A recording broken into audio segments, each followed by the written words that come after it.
So I'm here with Rabbi Elie Spitz, who is a graduate of ASU, of JTS, of BU Law School, probably some others as well. Has written many books, is the spiritual leader of Congregation B'nai Israel in Orange County. And one of the books we're going to talk about tonight is Does the Soul Survive? A Jewish Journey to Belief in Afterlife, Past Lives, and Living with Purpose. Thank you for taking this time. You're welcome. So just to start with, this world, before we go to the next world, what is the value of connecting with our soul in this world? So first you have to define soul. When we talk about connecting to our soul, to connect to that deepest part of our awareness, our consciousness, allows us to be more broad in our understanding and deeper in our groundedness in living the life we live. At the same time, connecting with soul is an ongoing homework assignment. It's a bit elusive, and yet it's possible. So, it seems to me that in contemporary Jewish discourse, there's a mantra that Judaism is about this world, not the next world. Yes. Do you agree with that? And what do you think some of the implications of that mantra have been?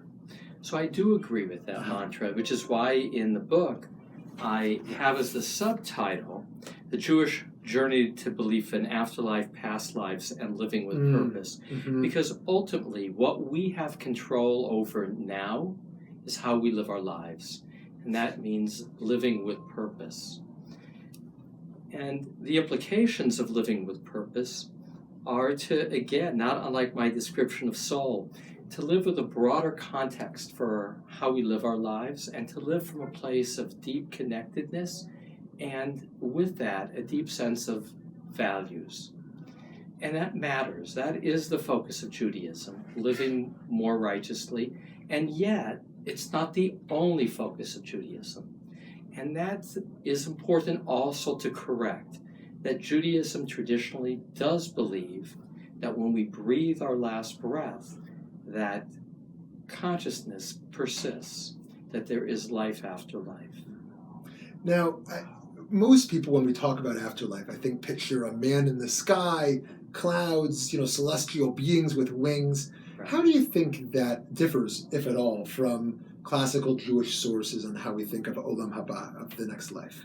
So the thing that is noteworthy about Olam Haba is that in classical sources there are many opinions as to the definition of Olam Haba. So for Rambam Maimonides, Olam Haba was disembodied other world where your reward was to be closer to God's presence.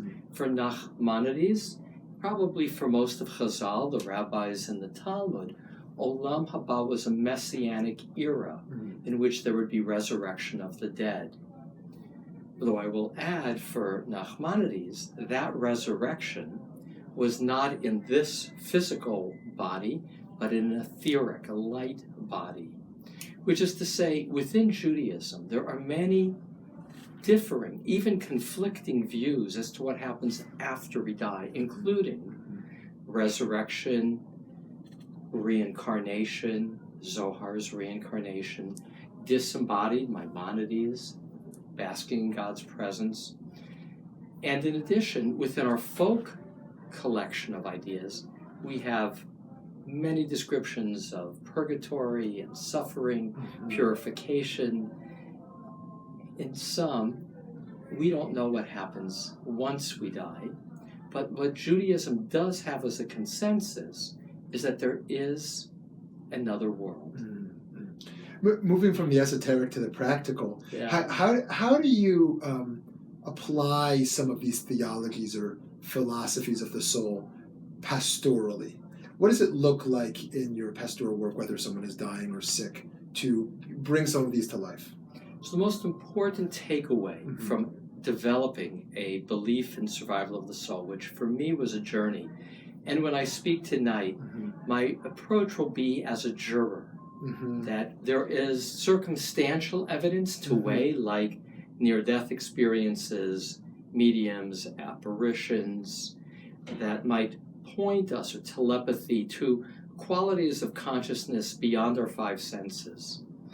But the most important takeaway in a pastoral setting is that when I'm with somebody who is dying, two things come out of it. One, I can now say with a genuine belief that I believe that not only does our tradition teach there's an afterlife, but I believe it to be true too. And the second part that comes out of that belief, which can be very reassuring to family, to a person who's dying, is the sense that although there's mystery around death, although there's even mystery as to why, what there is nonetheless is a comfort to know that it's not tragedy, it's not over, that there is more. And so for me, on two levels, on the level pastorally of reassuring people that it's not only our tradition's belief but my own, and that I can be more present, more calm, less fearful in and around death, because it's not the end. My last question for you is an epistemological one. Okay. Of today. How about an academic term? Okay, I know that word. I'll use it. So in today's world, we see a lot of religious people who are absolutists. They are certain of their beliefs. Yes. And we see others who are empty of belief, or are so full of doubts that they've reached certainty of disbelief.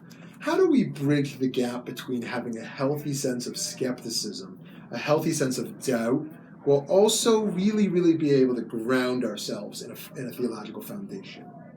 So, from my point of view, the important questions in life we can never know for sure. We never know.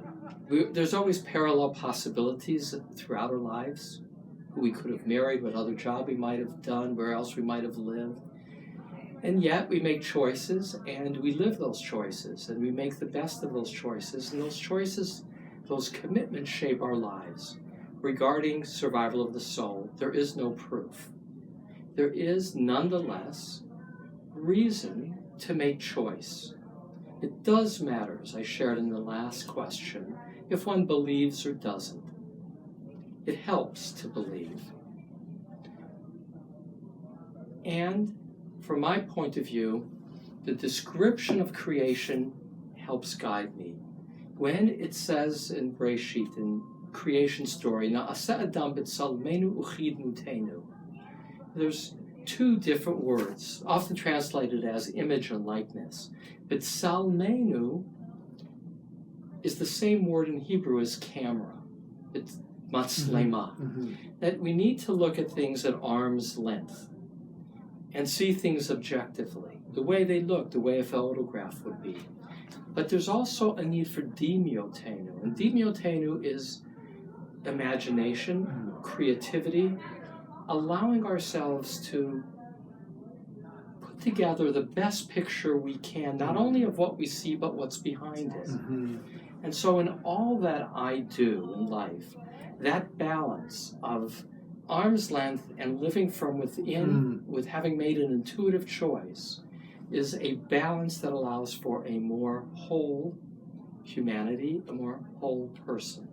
Beautiful. I think that's an image I'm going to hold on to for a while. Thank you so much. You're welcome. I want to encourage folks to pick up Does the Soul Survive? Pick it up on Amazon today. Thank you so much. You're welcome. Rabbi Spitz, such a pleasure. Sure. Thank you.